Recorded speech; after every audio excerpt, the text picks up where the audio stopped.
జీవిత దినములు అధికములగునని వాగ్దానము చేసి దీవించితివి.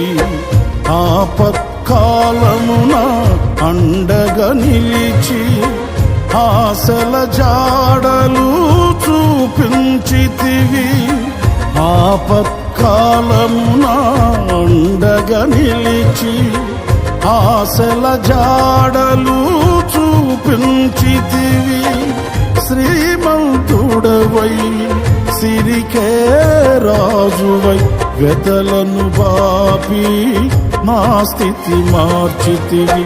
అనురాగమేని ఐశ్వర్యమా, సాత్వికమేని సౌందర్యమా, అనురాగమేని ఐశ్వర్యమా, సాత్వికమేని